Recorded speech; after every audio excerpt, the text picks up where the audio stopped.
पढ़ो। जिनना समोशरण नमो नई भाग्य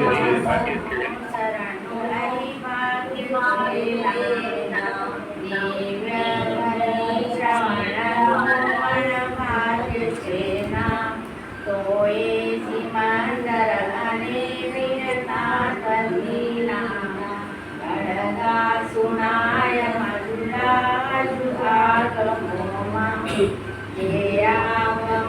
जगत परमाणु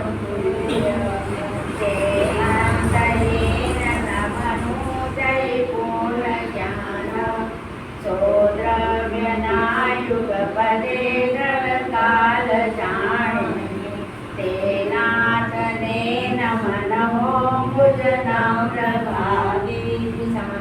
समोसरण में जिन्हें परमात्मा विराजते हैं। अभी समोसरण लगा हुआ है 20 विलेय क्षेत्र में। वो 20 तो तीर्थंकर लाखों केवल ज्ञान कर रहा है अभी वर्तमान में। तो गुरुदेव नहीं आए थे उसके पहले पूर्वजों ने तो 20 तीर्थंकर की सिमंदर भगवान की बहुत प्रतिमा विराजमान करी पहले। तो अभी गुरुदेव के आने के पहले सिमंदर भगवान को विदेशी भगवान के तरह और स्थापना बहुत कम करते थे, जो शास्त्र नहीं पढ़ते थे। कि गुरुदेव के आने के बाद पता लगा सिमंदर भगवान विद्यमान 20 अब भी मौजूद है और उनके साथ में लाखों केवली है। और वर्तमान भूत भविष्य तीनों काल की 24 के नाम डिक्लेयर है और वो प्रतिमा पूज्य है। इतना ज्ञान तो चाहिए। वहाँ पहली बार जब यात्रा गए थे तो वहाँ सिमंदर भगवान की 500 साल वर्ष अभना में भी मिली थी। अभना है। देखो ये सिमंदर भगवान 500 वर्ष पहले की। क्या करें, लोगों को कैसे भरोसा दिलाए? तो फिर ये विद्यमान के सिवा तो कोई भरोसा नहीं। विद्यमान 20 तीर्थंकर की पूजा कब से कर रहा है? तो है ही सही ना। तो ये कोई भेद थोड़ी होता है। अगर तीनों लोगों में जहाँ भी भगवान होते हैं वीतरागी परमात्मा एक जैसे होते हैं। वीतरागता का स्वरूप एक समान होता है, कोई अंतर थोड़ी होता है। महावीर भगवान के केवल ज्ञान में और विदेह क्षेत्र में सिमंदर भगवान के केवल ज्ञान क्या अंतर है? अरे अंतर क्या है अंदर केवल ज्ञान में? तो फिर बाहर से नाम कुछ भी हो कहीं के भी हो, उससे क्या काम है? अब उन समोसरण की स्तुति के अंदर जिन्हें भगवान के समोसरण का यहाँ भाग्य नहीं है तो भी दिव्यध्वनि श्रवण का भाग्य तो है। ये दिव्यध्वनि के जो अंश है। फिर तो ये सिमंदर भगवान और वीर महावीर भगवान की दिव्यध्वनि सुना मधुरा हजू आत्मा अभी हर आगम के अंदर सिमंदर भगवान की वाणी महावीर भगवान की वाणी में कोई अंतर नहीं है, वो अभी उपलब्ध है। और वो केवल ज्ञान की वाणी कैसी है कि आभा जगत परमाणु तुल्य है, उनके ज्ञान में जगत परमाणु के समान है, अंतहीन नव आकाश का जहाँ अंत नहीं है, आत्मा के अनंत गुणों का अंत नहीं हो, वही उसका नाम पूर्ण ज्ञान है। ऐसे द्रव्य को युगपत 3 काल जाने, ऐसे नाथ को हमारा नमस्कार। कैसी कैसी अपूर्व बातें हैं हर जगह। किसी भी तरीके से इस जीव को अपना शुद्धात्मा याद आ जाए तो पूरा समय साल व्यर्थ जो है सम्यक दर्शन की प्रधानता से लिखा हुआ है। परंतु ये जो मोक्ष अधिकार है उसमें मोक्ष और सम्यक दर्शन को गौण करके मोक्ष की मुख्यता से बात कर रहे हैं। तो सम्यक दर्शन साथ में है उसमें, और मोक्ष कैसे प्राप्त होता है वो विधि चल रही है। बहुत भाग्यशाली थे आप जो आज आ गए। 4-5 दिन से इसकी भूमिका ही चल रही थी। अमृत कुंडाचार्य को जो 254 नंबर की गाथा कहना है उसकी भूमिका 288 नंबर की गाथा से बनाई उन्होंने। मोक्ष की प्राप्ति कैसे होती है। 425 पेज का हेडिंग, मोक्ष की प्राप्ति कैसे होती है।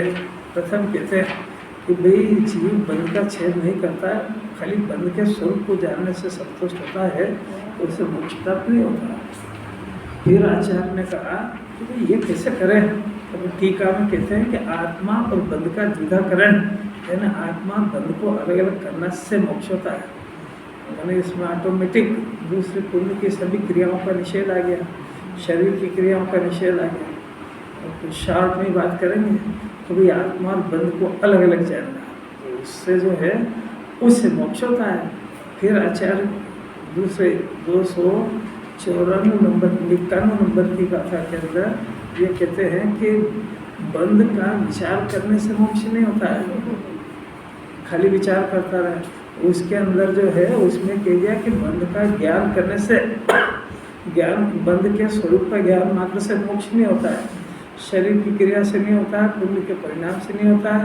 अब वो शिष्य ज़्यादा समझदार तो बंध का विचार करता है, कौन कौन से भाव है, कौन कौन सी प्रकृति है, प्रकृति बन सब पढ़ता है। वो जिनवाणी के ग्रंथ केवल ज्ञानी ने कहे वही पढ़ता है।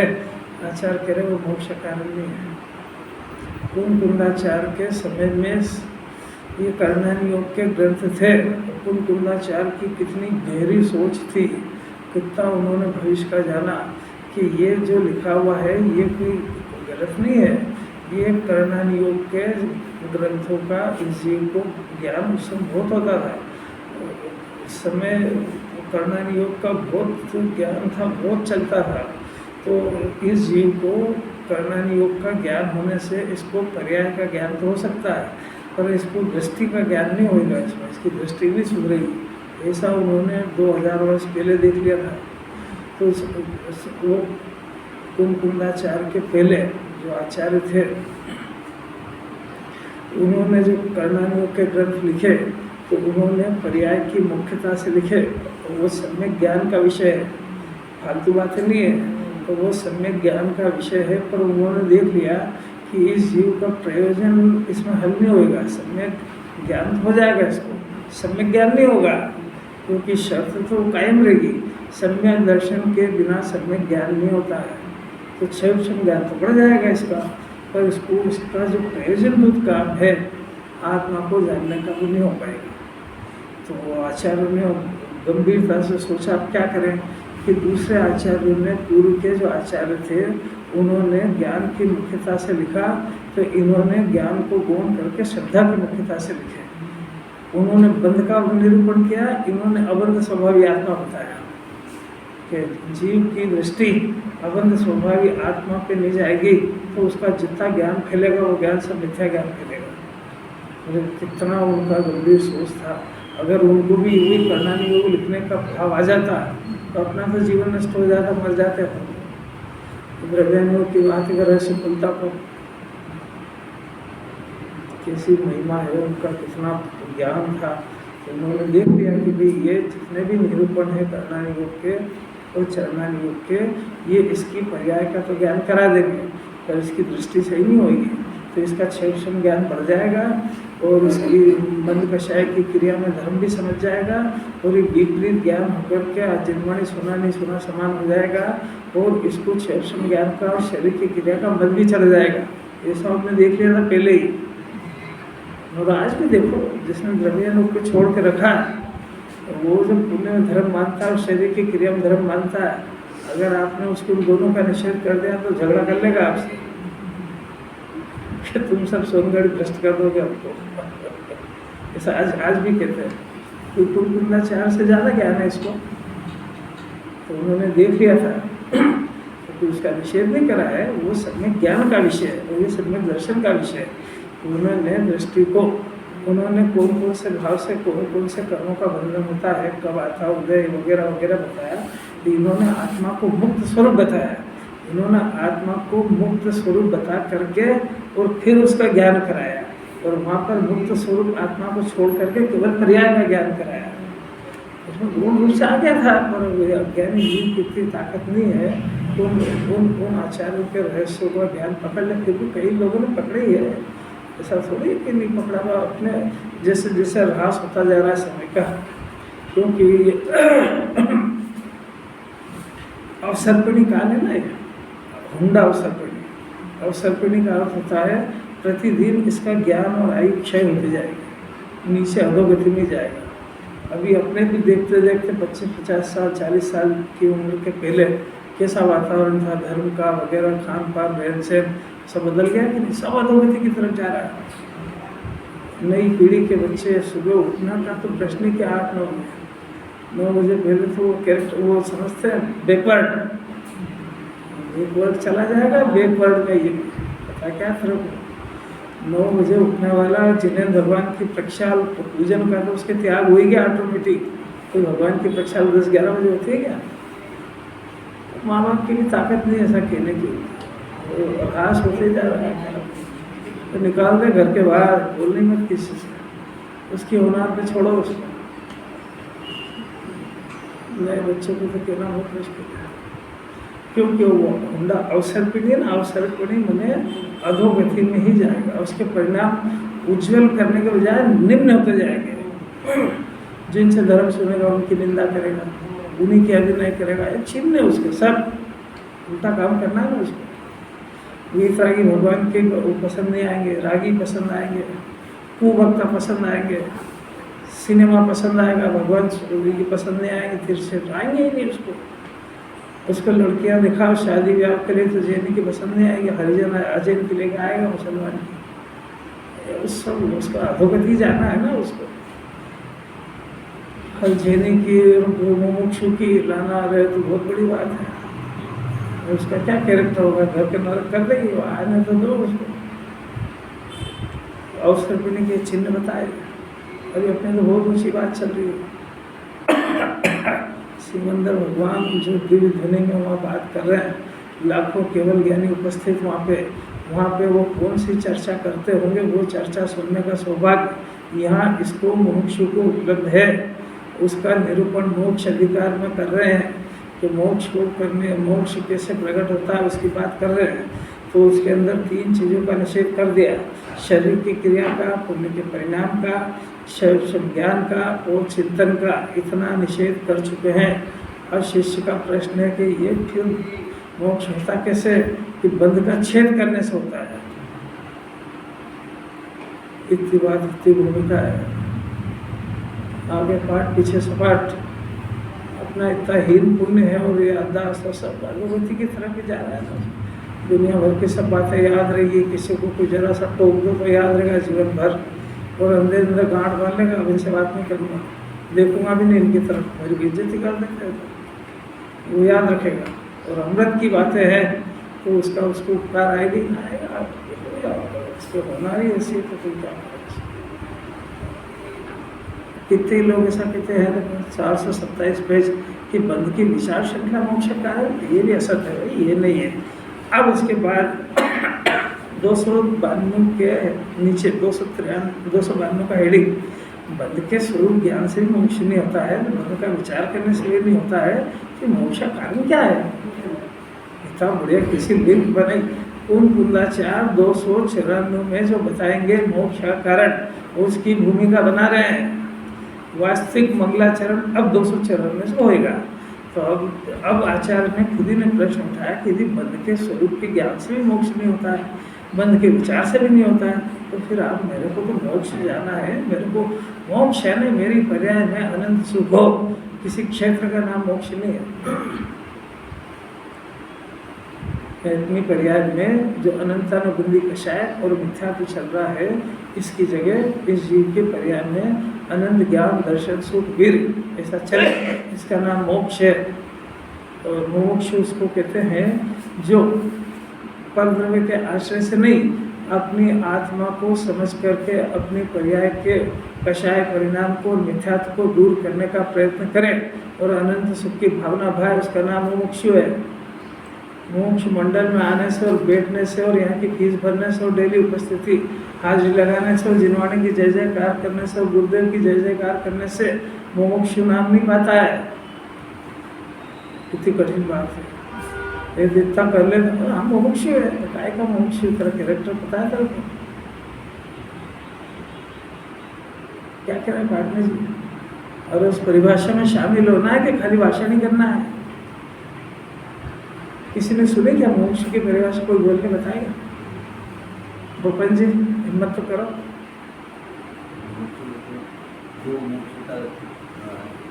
वो मोक्ष क्या होता है? कहाँ होता है ये? किसकी? तो अभी क्या चल रहा है? देखो है ना, ऐसा प्रश्न तो करो अपने आप से कि अभी इस जीव के अंदर में पर्याय शब्द से बेचारा क्या जाने। पर्याय धर्म तो बहुत ऊंची बात है भाई, भाषा बोलने से थोड़ी पर्याय समझ गया। मेरे अंदर अभी राग द्वेष कषाय के परिणाम चलते हैं, अनमना रहता है, अच्छा खा ले तो भी दुखी रहता है, अच्छी नौकरी लग जाए, व्यापार लग जाए, ब्याह हो जाए, तो फिर भी इसको शांति नहीं आती है। इसका अर्थ है कि इसको दुख आ रहा है, इसका अर्थ है कि इसको आकुलता हो रही है, इसका अर्थ है कि इसका माथा भंडार खा रहा है, इसका मन बेचैन है, इसको सब तरह की अनुकूलता मिलने पर भी बेचैन है। बीमारी के समय तो बेचैन है ही सही, स्वस्थता के समय भी बेचैन है। जब कोई प्रतिकूलता है तब तो है ही अनमना और बेचैन, उसका कहीं मन नहीं लगता उसका। तो उससे बोलो मंदिर जाओ, करूँ क्या, मेरा मन तो लगे वहाँ पे, जब पूजा कर ले, क्या करें करें कैसे, मन तो लगे। बोले शास्त्र पढ़ो, और तुम कह रहे हो सब मेरे को मंजूर है, पर मेरी परेशानी आप समझते हो क्या है कि मन नहीं लगता, तो लगेगा भी नहीं। तो तेरे पास क्या प्रतिकूलता जो नहीं लगता? कि मन लगने का कारण अनुकूलता प्रतिकूलता नहीं है, मन लगने का कारण स्वभाव को समझना है, और स्वभाव को नहीं समझ करके जो आकुलता हो रही उसको भी समझना है। यहाँ लिखा ना स्पष्ट, बंध के स्वरूप को, ज्ञान के स्वरूप को, दोनों को जानो। तो अब ये कैसी बीमारी है कि हमारा मन नहीं लगता, हमको नहीं मालूम कि क्यों नहीं लगता है। कैसी बीमारी है, कैसी पकड़ी आचार है। अभी डॉक्टर के पास है, अभी डॉक्टर तो सब मशीनों के ऊपर आश्रित हो गए, जांच कराओ, तो आप क्या कर रहे हो फिर? तो वो हम कहेंगे डॉक्टर साहब मेरा मन नहीं लगता शास्त्र पढ़ने में, तो उसके पास इलाज है क्या? तो वो कहेगा तेरा मन नहीं लगता, मैं क्या करूँ उसका? डॉक्टर साहब से पूछना करके कि डॉक्टर साहब कोई ऐसी दवा दो ना कि मेरा मन शास्त्र पढ़ने में लग जाए। आपसे ही कह रहे घर पे ऐसी बात तो करके देखना। और भी डॉक्टरों की मीटिंग के अंदर कभी जाओ तो सब बात समस्या रो लेना, एक पॉइंट ये भी धर देना कि साहब मैं क्या करूँ, मेरा को शास्त्र पढ़ने में मन नहीं लगता है, मेरा पूजा पाठ में नहीं लगता, ये मत कहना घूमने में नहीं लगता है। कैसी गजब की बात। जैनी हो गया तो पूछ लेगा टीवी देखने में लगता है कि नहीं, तो कहेगा साहब वो तो दिन भर ही देखता हूँ मोबाइल। बस तो यही तरह यही मरने का कारण है, तो मन लगाना भी तेरे को याद है, और तेरी रुचि नहीं है इसलिए नहीं लगता है। यहाँ तो बहुत ऊँची बात चल रही है। यहाँ ये जीव जो सुनने आया है वो इतना समझदार हो गया है इस संयोगों में और क्षणिक संयोगों में, और जो काल्पनिक और पुण्य के उदय में मिलने वाला अनुकूलता उसमें सुख नहीं है ऐसा समझ चुका है। इसलिए उसकी डिमांड पुण्य का परिणाम, पुण्य के फल पर नहीं है। उसकी निगाहों के अंदर अनंत और सिद्ध का सुख उसके ज्ञान में जम गया है। उसके ज्ञान के अंदर से अंदर एक ही डिमांड हो गई है कि मेरे को इस मनुष्य पर्याय के अंदर जो अनंत और सिद्ध को आत्मा में अनंत सुख आ रहा है वो सुख की जाति पहचानना है, वो सुख प्रकट करना है। ये कषाय मेरे अंदर मेरे द्वारा उत्पन्न करी गई है, अब मैं इसको अपने अंदर रहने नहीं दूंगा। ऐसा निर्णय करके और आत्मा की बात सुनता हो आत्मा को समझने के लिए, तो व्यवहार मुमुक्षु है। व्यवहार को डाल दिया आपने कि इसका प्रयत्न नेक्स्ट चीज है, इसका प्रयत्न करें और निश्चय को प्रकट करने का पुरुषार्थ करें तो निश्चय मुमुक्षु हो जाएगा। किसी अलौकिक बात है, अंदर ही अंदर दृढ़ श्रद्धा कर ले। बच्चा कषाय में निर्णय कर लेता ना, माँ बाप रोज के रोज टोकते हैं, तो अब तुमको कमा के ही दिखाऊंगा, करोड़पति बन के ही दिखाऊंगा, कर लेता बेचारा, क्या जाने के भी इस पुण्य के उदय मिलता है, पर ऐसा भाव तो कर लेता है।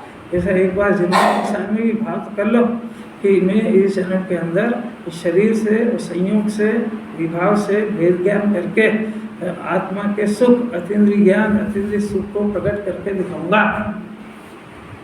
तो वो मुमुक्षु नाम पाएगा। और कहीं सुनने को नहीं मिलेगी। ये काय के लिए सुन रहा है यही नहीं पता उसको। काय के लिए सुन रहा है, साहब रोज आते हैं, वो जो भी है मंदिर में, घर में मन नहीं लगता, थोड़ी देर यहाँ थोड़ी शांति मिलती है तो आ जाते हैं। शांति मिलती है, हाँ मिलती तो है। कितनी देर कि जब तक मन नहीं भटके तब तक, जब तक घर की याद नहीं आए तब तक। उसकी बात चल रही है। अब आगे कहते हैं आचार की, देखो कर्म बंध की चिंता में भावार्थ है। देखो 427 पेज पे जब थोड़ा सा रिवाइज कर रहे हैं तो इसको अरुचि से सुनता है ना, कोई याद आप थोड़ी होती है। हर एक की हालत ऐसी हो। मैं किसी से नहीं पूछ रहा, उससे पूछो कल क्या आया था, तो बगले जाके इधर सो गया। जब याद ही नहीं रह रहा तो चिंतन करने का तो प्रश्न ही नहीं है। कर्म बंध की चिंता में मन लगा रहे तो भी मोक्ष नहीं होता है। अरे क्या कोई ये शब्द वाले शब्द है? यह तो धर्म ध्यान रूप शुभ परिणाम है। कर्म बंध की चिंता, मेरे क्यों कर्म हो गया, कैसे भाव कर्म हो रहा है, ये इनका अभाव कैसे होगा, इस चिंता का नाम शुभोपयोग है, धर्म ध्यान है। इससे नहीं होता है। और जो ये नहीं कर रहा है वो दूसरे प्रयत्न कर रहा है, वो तो एजेंडे भी नहीं है। अब 292 के ऊपर मन के स्वरूप से ज्ञान से भी मोक्ष नहीं होता है, मन के विचार से भी नहीं होता है। ऐसा प्रश्न हो तो फिर उसका जवाब देते हैं 292 के अंदर कि बद्ध पुरुष बंधनों को छेद कर मुक्ति को प्राप्त होता है। फिर आपने नया शब्द डाल दिया, क्या है कि ये कर्म बंध जो है इसका छेद ये मोक्ष का कारण है। तो अब ये जो छेद होता है ये क्या होता है? फिर इसके हेडिंग के अंदर दिया 293 के हेडिंग में कि खाली कोई बंध का छेद ही मोक्ष का कारण क्यों है? वो इतने सारे कारण नहीं, जिनवाणी में तो बहुत लिखे। निश्चय मोक्ष मार्ग 2 तरह का, एक निश्चय का, एक व्यवहार का। हम जो व्यवहार से मोक्ष चल जाएंगे, आप निश्चय से चले जाना। यहाँ कह रहे हैं कि बंध छेद ही मोक्ष का कारण है। फिर शिष्य बोलता है क्यों? तो फिर 293 में जवाब दिया, बहुत ही सुंदर जवाब है गाथार के अंदर, बहुत शॉर्ट में। बंध के स्वभाव को और आत्मा के स्वभाव को जानकर ये होमवर्क दिया। बंध का स्वभाव यानी मोह राग द्वेष के परिणाम, ये बंध का परिणाम है। इनका स्वभाव जानकर कि ये परिणाम है मोह का, राग द्वेष का परिणाम, पराश्रित परिणाम है, कर्म के उदय में जुड़ने से होते हैं, मेरा स्वाभाविक परिणाम नहीं है। ऐसा ये बंध के स्वरूप को जानकर, खाली इसको जानने से मोक्ष नहीं होता है। फिर दूसरा है आत्मा के स्वभाव को जानकर। कोई होमवर्क समझ में आ रहा है क्या? आत्मा का स्वभाव मैंने ज्ञान का स्वभाव। आत्मा काय का बना हुआ है कि आत्मा अनंत अनंत गुण का भरा हुआ, उसमें ज्ञान गुण मुख्य है। मैं आत्मा हूँ, ज्ञान मेरा गुण है, जानना मेरी पर्याय है। अभी किसको जानता है, क्या जानता है, ये प्रश्न नहीं है, निरंतर जानता है। तो ये निरंतर जानना जो आत्मा का स्वभाव है, ये जानने का जो गुण है, जानने का जो काम हो रहा है, इस काम के अंदर आत्मा को किसी तरह की कोई पराधीनता नहीं है। ये इसका स्वाभाविक परिणाम है। ये ज्ञान जो हो रहा है ये ज्ञेयों की मदद से नहीं हो रहा है, ये ज्ञान आत्मा में से, स्वभाव में से उत्पन्न हो रहा है। मोह राग द्वेष का परिणाम पर के कारण पर का आश्रय जोड़ने से हो रहा है। तो ये दोनों के स्वभाव को जानकर, और तेरा जानना लिखा उसमें। अब ये कान पकड़ता है कि या तो कर्म के बंध को जानेगा, सब कर्म के ये सब भाव ऐसे सब जिनवाणी पढ़ के सब याद कर लेगा। तो आत्मा के ज्ञान का स्वभाव नहीं जानता है। एक पक्ष है तो ज्ञानी ज्ञान का स्वभाव का जानता है। अरे भाई दो पक्ष खड़ा करेगा तभी तो भेद ज्ञान की बात खड़ी होगी। नहीं आ रही बात समझ? एक पक्ष ज्ञान में आलसी है, फिर क्रिया में चतुर है। और जो दोनों को इसको नहीं समझता है, वो शरीर की क्रिया में, वो कषाय की मंदिरता में, पूजा पाठ में संतुष्ट है, वो ये करना ही नहीं चाहता। अरे कौन झगड़े में पड़े, ये तो नया धर्म लाया है ना, कहाँ से? आत्मा आत्मा सीधी सीधी बात है। पूजा पाठ करो, विधान बनाओ, तीर्थ यात्रा चलो खूब, इससे धर्म हो जाएगा, मोक्ष हो जाएगा। और क्या झगड़े में पड़ते हैं? ये तो नया नया निकाला है इन लोगों ने। 5-10 जने रिटायर्ड आदमी घर से फालतू, घर से रिजेक्ट पीसी आते हैं सुनने हमें, कि समझदार आते हैं। आपकी क्या राय है? यहाँ आने वाला कोई अल्पकाल में अरनसिद्ध के साथ बात करेगा, यहाँ बैठते से अरनसिद्ध से बातें होती है, कोई मामूली बात है मोक्ष मंडल में घुसना। क्या कह रहे हैं कि दोनों का विचार करना, मैंने दोनों को अच्छी तरह से जानना कि एक परिणाम बंध का कारण है, एक परिणाम से मेरे को आकुलता होती है, एक परिणाम मेरे को पर से कनेक्शन जोड़ता है, एक परिणाम इस परिणाम से मेरे को दुख होता है, आकुलता होती है। जिसको वर्तमान में दुख और आकुलता हो रहा है उसका भविष्य बहुत खराब है, क्योंकि जैन दर्शन सुख स्वभावी आत्मा से स्टार्ट होता है, तो सुख का ख्याल करते से सुख बढ़ता है, दुख का विचार करने से दुख बढ़ता है। कोई नियम समझ में आ रहा है क्या आपको? आपको विचार तो चलता ही है कि नहीं चलता है? तो दुख का चलता है कि सुख का? दुख का मना आकुलता का, संयोग का।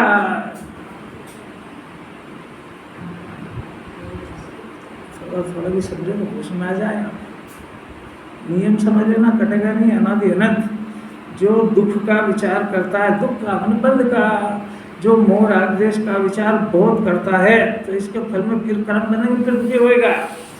और जो ज्ञान का विचार है, ये जिनवाणी खूब कराना चाहती है, क्योंकि इसको जिनवाणी के माध्यम से दूसरा पक्ष जो बंद का पक्ष है उसका ज्ञान बहुत हो गया है, परंतु इसको ज्ञान का परिचय नहीं हो पाया है। तो ज्ञान का परिचय, ज्ञान जब बार बार इस ज्ञान के ग्रंथों से टकराएगा, इनसे परिचय करेगा, ज्ञान वालों की संगति करेगा, आत्मा जानने वालों की संगति करेगा, जिसको ज्ञान का पक्ष आ गया ऐसे लोगों को ढूंढ लेगा। वो जो सब अपने अपने सोसाइटी के लोग, कंपनी के लोग ढूंढ लेते हैं कि नहीं, किस महिला की किससे पटेगी, सब ढूंढ लेते हो, ढूंढ लेते कि नहीं? सोशल ग्रुप में 50 मिनट सब ढूंढ लेता है।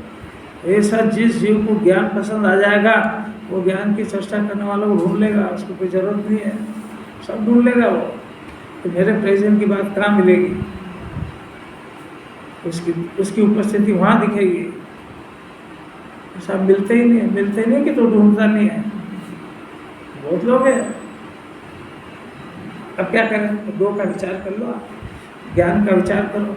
आत्मा ज्ञान का बना हुआ, ज्ञान इसमें से निरंतर होता है, ज्ञान को किसी ज्ञेय की अपेक्षा नहीं होती है, जानना जीव का स्वभाव है, जानने से जीव को बंधन नहीं होता है। जानने की जो पर्याय उत्पन्न हो रही है ये ज्ञान गुण में से आ रही है, ज्ञान गुण आत्मा के साथ तादाद में।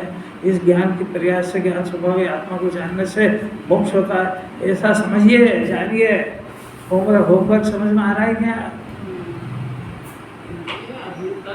बंद अधिकार बताया, संबंधों भी बताया, जैसे ज्ञान अधिकार तो नहीं बताया। शुरू से बता रहे हैं, आपको सुनना नहीं आती जिनवानी? ज्ञान अधिकार रोज पहले दिन से ही कह रहे हैं, कितने श्लोक आए देखो तो सही, फिर से खोलो इसको। समय सार तो आत्मा को ज्ञान मात्र की बात है, आत्मा की बात। पहले दिन दूसरी तीसरी गाथा में कह दिया कि जिसको जानने से जीव को ज्ञान और सुख हो, वो उसको जानना ही प्रयोजन भूत है। आत्मा को जानने से ज्ञान भी होगा, सुख भी होगा। और 15वें को जानने से सुख भी नहीं आएगा, दुख भी नहीं आएगा। पहले दिन से ही कहते आ रहे ये बात। आप होश में नहीं हो तो जिनवाणी क्या करे इसका? तो कोई बात नहीं, आज होश आया तो फिर से पढ़ो पहली गाथा, उसमें क्या है?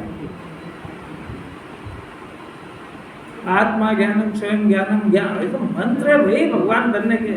आत्मा ज्ञान का बना हुआ, ज्ञान में है, ज्ञान के अतिरिक्त अन्य क्या करे? ज्ञान के पास राग करे, रोटी बनाए, ऐसा कोई काम वस्तु स्वरूप में है ही नहीं। जिन्हें भगवान से जाकर के कहो कि साहब आप ही बता दो, आपने मेरे हाथ पाँव सब बंद कर दिए कि तुम रोटी नहीं बना सकते, तुम बच्चे नहीं पाल सकते हो। फिर उन्होंने कहा मैं क्या करूँ, तेरे ज्ञान की ताकत ही नहीं है ऐसी कि तू किसी कर्म के उदय को छेड़ाछाड़ी करे, कि किसी का ज्ञान बढ़ा दे, कि किसी की अनुकूलता ला दे। तो तेरे स्वरूप में ही नहीं है। तेरे पास ऐसा, हमको केवल ज्ञान के अंदर कोई ऐसा गुण नहीं दिखा कि तू रोटी बना दे, तो हम किसे परमिशन दे दें? और तू बना के देख ले कैसा दुखी होगा, किसी को इधर पता लग जाएगा। किस किस की इच्छा अनुसार भोजन बनता है, अरे 30 40 साल 50 साल के एक्सपीरियंस होल्डर बोलो ना, भोजन अपनी इच्छा अनुसार जैसा चाहते वैसा बनता है कि जैसा बनना होता वैसा बनता है। तो तुमने क्या करा आज तक शोबे में? मान नहीं करा, कषाय करिए, मिथ्या दर्शन करा, कर्म बांधे और आत्मा के स्वरूप का उल्लंघन किया है, जिन्हें भगवान की आज्ञा का उल्लंघन किया है, इसकी सजा भोगना पड़ेगी जन्म जन्म। ये किया है।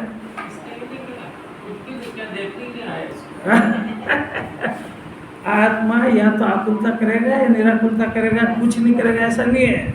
या तो सुखी होएगा या दुखी होएगा, या तो ज्ञान करेगा या अज्ञान करेगा, या तो आकुलता करेगा या निराकुलता करेगा, या तो ज्ञेय को अपना मानेगा या आत्मा को अपना मानेगा, कुछ नहीं करेगा ऐसा है ही नहीं।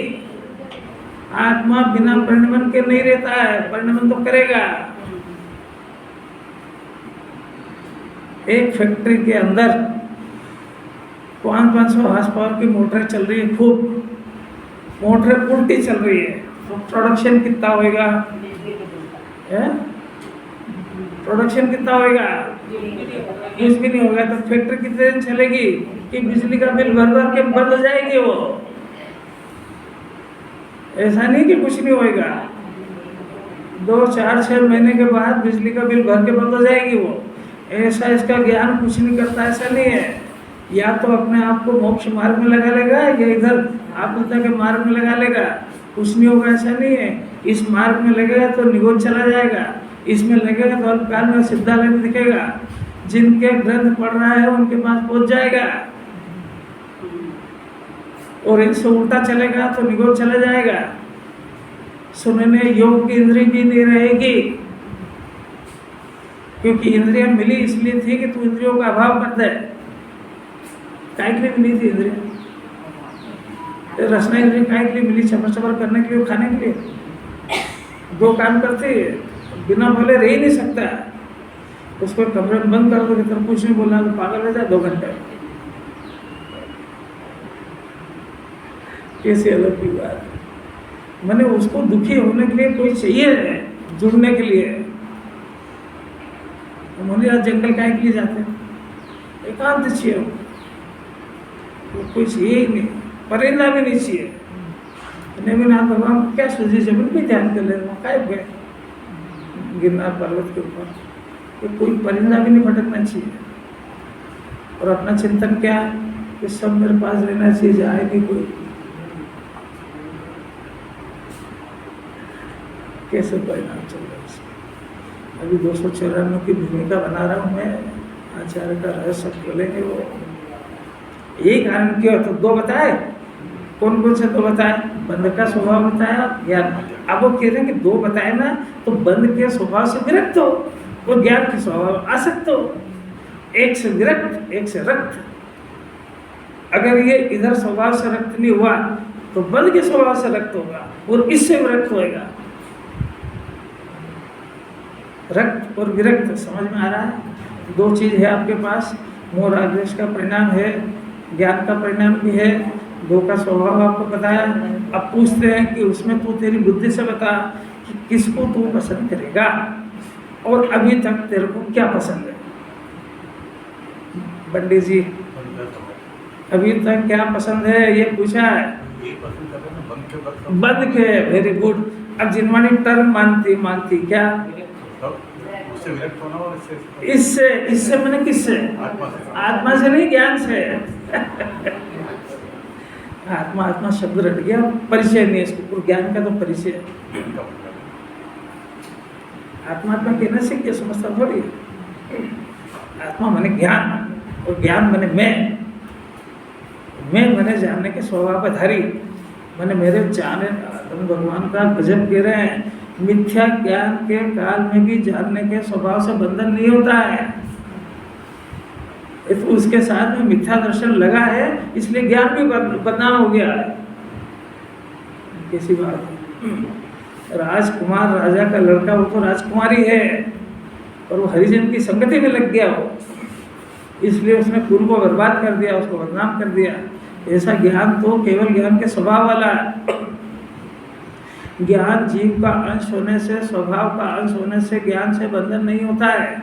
ज्ञान मुक्ति की घोषणा करने वाला है। ज्ञान किसी गेय से कनेक्शन जोड़ने वाला नहीं है, ज्ञान गेय को भिन्न जानने वाला है। अज्ञान दशा के अंदर भी वो हर गेय से भिन्न रहता है, किसी से कनेक्शन जोड़ता नहीं है। परंतु क्या करे, तो मिथ्या दर्शन की संगति होने के कारण वो सब उल्टा काम करने लगा।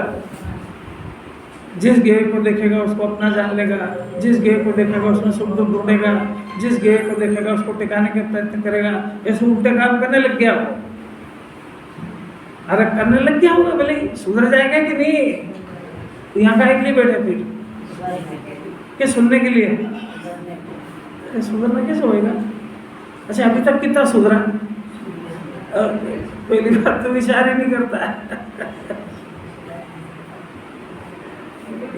को छेदने का बताया है, हमारे में आत्मा को जोड़े नहीं तो बंद को छेदे। आपके पास गुण नहीं होता तो मोक्ष अधिकार का एक लिखा है कि अनंत जीव ने छेद दिया है इसको। पहले सुनो जरा, ये गुण है तो सही, ये दो जो फैसले कर रहे हैं ना, एक बंद स्वभाव और एक ज्ञान स्वभाव, ये आपको समझ में आई कि नहीं? तो ये ज्ञान में रक्त होना और उसमें विरक्त होना, ये किसके पास है? अकल। इसी का नाम छेदना है। अरे ये अकल है कि नहीं? ये अकल है कि नहीं? पहले जो पूछना जवाब दो। एक में रक्त होना, एक में विरक्त होना है कि नहीं? इस अकल का नाम ही छेदना है। अरे आप थाली खाते हो, भोजन इतनी अकल है कि नहीं है? इसी का नाम छेदना है। छेद दिया आपने, भोजन कर लिया, थाली छेद दी, छोड़ दी।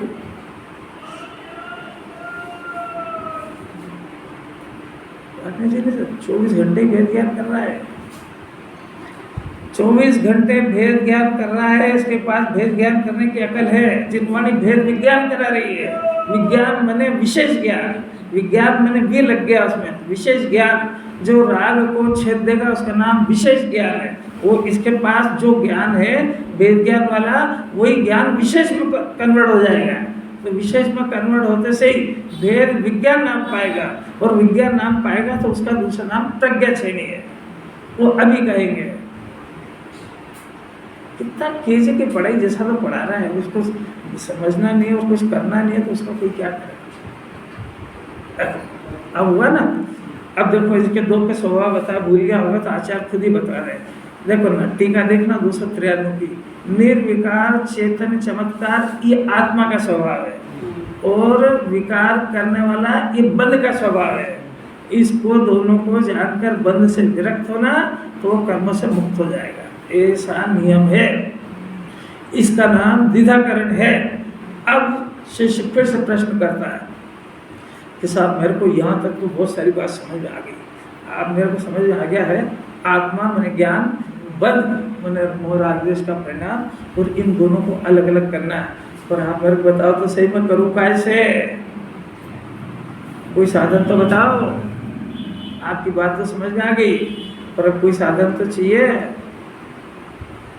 इतना समझ में आया हो, इतना अंदर से प्रश्न उत्पन्न हुआ हो, जो खाली सुनने के लिए सुनता उसको प्रश्न नहीं होएगा, जो मेहनत करने के लिए सुनता उसको अटक जाएगा वो घर जाके कि मैंने बंध का विचार भी कर लिया, ज्ञान का भी कर लिया, पर जिनवाणी के लिए मेरे को दो करो भिन्न भिन्न, तो मैं कौन से साधन से करूँ? कोई साधन तो चाहिए। कि सारे साधन का तो आपने निषेध कर दिया, देवशास्त्र गुरु का निषेध कर दिया आपने, जिनवाणी पढ़ने का निषेध कर दिया, विचार चिंतन का कर वो कर दिया आपने, और मेरे पास तो कोई साधन ही नहीं है। इतना अंदर से प्रश्न उत्पन्न हो है, इतना 1 घंटा तो मेरे को खाली यही समझाने में लग गया है, और अभी भी समझ में आ जाए तो धन्य है। अभी अंदर से प्रश्न आ जाए, आचार्य ने तो उठाया पर इसको उठना चाहिए ना अंदर से। क्या प्रश्न है? जयेश प्रश्न क्या? मन को किस साधन द्वारा मेरे को समझ में आ गई दोनों चीज, मोह राग द्वेष का परिणाम भी है, ज्ञान का परिणाम भी है। आपकी ये बात भी समझ में आ गई कि भाई इसमें इन दोनों को छेद करो, मैंने द्विधाकरण करो, मैंने भिन्न भिन्न जानो, मैं जानू को ऐसे वो साधन तो दो, साधन तो बताओ। इतना होने पर, ये प्रश्न होने पर अब आचार्य उत्तर देते हैं। 5 मिनट में स्टार्ट किया है, तो यहाँ तक तो लेके आए तो सुनो। उन कुंदाचार्य के हृदय की बात तो उनके पास ही रह जाए, कल थोड़ी भूमिका बनाएंगे इसकी।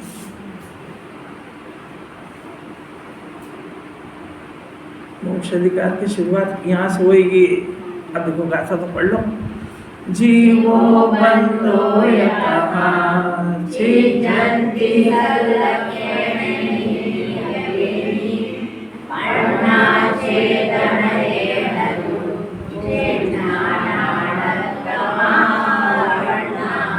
छेदन करो जीव बंध खातु नियत निज निज चिन्ह से प्रज्ञा से छेदते दोनों पृथक हो जाते। गुरुदेव को इतनी प्रीत ये गाथा क्योंकि भेद ज्ञान की गाथा है। जो इस काम को करने लगता है उसके अंदर की प्रसन्नता का पार क्या है। वो तो चाहते थे कि सारे जगत के जीव सब बाद में सुन लेना, पहले 294 गाथा सुनो। क्या करें, अपना तो अभाग्य ऐसा 294 तक आ गए तो ही समझ में नहीं आ रही, तो पहली दूसरी में कहाँ से समझ आ जाए। देखो गाथा, जीव तथा बद्ध नियत स्वलक्षणों से यानी अपने अपने निश्चित लक्षणों से छेदे जाते हैं। अब देखो फिर से ऊपर हम बोल के आ गए हैं कि जीव का लक्षण निर्विकार चैतन्य चमत्कार मात्र आत्म स्वभाव, ये जीव का लक्षण है। निर्विकार है, उसमें किसी तरह का विकार नहीं होता है, चेतन से जगमगाहट है, चेतन का चमत्कार है, ऐसा तो आत्मा का लक्षण है। अब बंध का नियत स्वलक्षण बोल रहे ना, बंध का लक्षण विकार करने वाले बंध के स्वभाव को, यानी जो राग द्वेष मोह राग द्वेष का परिणाम है वो विकार करने वाला है, ऐसा उसका लक्षण है। दो को लक्षण आए जीव का और बंध का नियत स्वलक्षण, यानी अपने अपने निश्चित लक्षणों से छेदे जाते हैं, यानी भेद ज्ञान किया जाता है, यानी द्विधाकरण किया जाता है। कुंदाचार यहाँ तक लेके आए कि दो को भिन्न भिन्न करना है, द्विधाकरण करना है, तो प्रभु कैसे करें कि प्रज्ञा रूपी छेनी के द्वारा। ये प्रज्ञा रूपी छेनी कहाँ से लाएं अभी बताएंगे, ये कैसे करना है ये तो समझ में आया। अब हम पूछ रहे हैं ना कि साहब आपने तो ऑर्डर दे दिया, सब्जी बनाओ रोटी बनाओ, कैसे बनाए, आटा हो गैस हो, कितनी पराधीनता है। तो ऐसा हमको दोनों को अलग अलग करना कैसे। कुंदाचारण का प्रज्ञा रूपी छेनी के द्वारा छेदे जाने पर वे नाना पने को प्राप्त हो जाते हैं, यानी अलग अलग हो जाते हैं। फिर नया शब्द डाल दिया, प्रज्ञा रूपी छेनी। प्रज्ञा यानी ज्ञान, तो ज्ञान की छेनी से, क्योंकि जो ज्ञान जान रहा है ना कि ये विरक्त होने लायक है, ये रक्त होने लायक है, इसी का नाम प्रज्ञा छेनी है। आपके पास है कि नहीं, कि कहीं से लाना है? ये सब जगह तो दो का भेद कर लेगा। जिसको अति अकल आ जाएगी ना कि मूंगफली एक अलग होती है, छिलका अलग होता है, तो छिलका फेंक देता है। जिसको अति अकल होगी पूरी की पूरी खा जाएगा। एक जगह कहीं खा के देखना, मूंगफली रखे तो पूरी खा के देख लेना, तो समझ में आ जाएगा सबको के गंवा रहे। दोनों के अंदर रबड़ी आएगी तो दोनों भी खा जाना साथ में, उसमें क्या है। तो जिसको ज्ञान है वो नहीं खाएगा, वो और इतनी सफाई करेगा कुत्ते के लिए भी नहीं छोड़ेगा। कैसी अजब अजब की बात है, अलग अलग हो जाते हैं। बहुत अपूर्व बात है। इतने सुनने के लिए अमृत चंद्राचार्य की स्टाइल और गजब की है। इन्होंने कुंदाचार्य ने सिर्फ प्रज्ञा रूपी छेनी बताया। अमृत चंद्राचार्य क्या हिंट्स दे रहे कोई पढ़ेंगे नहीं, घबराओ आकुलता होने लगी सबको, मेरे को पता है। आत्मा और बंध को द्विधा करने के रूप में एक तो है कार्य, दूसरा है कर्ता और तीसरा है करण। कुंदाचार्य ने सिर्फ प्रज्ञा रूपी करण का नाम लिया है। इन्होंने तीन बताए, कर्ता, कर्म और करण। अब ये जैन दर्शन की विशेषता है, कर्ता, कर्म और करण एक ही द्रव्य की पर्याय में लागू होते हैं, दो द्रव्य नहीं होते उसके। इसकी गहरी मीमांसा करेंगे, क्योंकि कार्य का कारण यदि परद्रव्य हो तो जीव को कभी मोक्ष नहीं हो सकता, पराधीनता आ जाएगी उसकी। इसलिए उसका करण उसके पास होना चाहिए, और ये खबर देने वाले आचार्य भी होना चाहिए, और वो खबर दे रहे हैं मिल गई है, पर इसको सुनना चाहिए कान से भी ज्ञान से। कानवान नहीं सुनते हो, इस भरोसे मत रहना। हर बात ज्ञान से सुनी जाती है, ज्ञान से सुन के भी ध्यान रखता है उस बात का कि आपने मेरे को फलानी बात में ऐसा मेरे को डांट दिया था, मेरी बेइज्जती कर दी थी, कि कौन से कान से सुनी। सब अकल है इसको। अगर कुंदाचार्य की बात को भी ऐसी ग्रहण कर जाए तो ध्यान हो जाएगा, चलेगा।